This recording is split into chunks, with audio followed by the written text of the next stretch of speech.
போதும்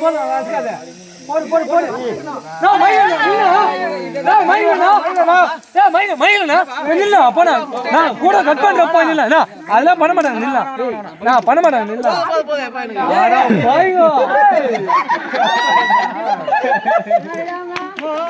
கொஞ்சமா தான் கட் பண்ணிக்கிறான் ஐயோ கேக்கே வேஸ்ட் பண்ணிட்டீங்களாண்ணா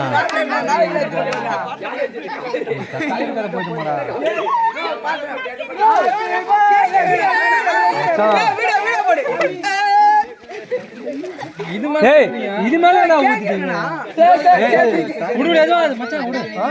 உள்ளே முட்டை நிறைய தான் போட்டு முட்டை நிறைய உள்ள இருக்கும்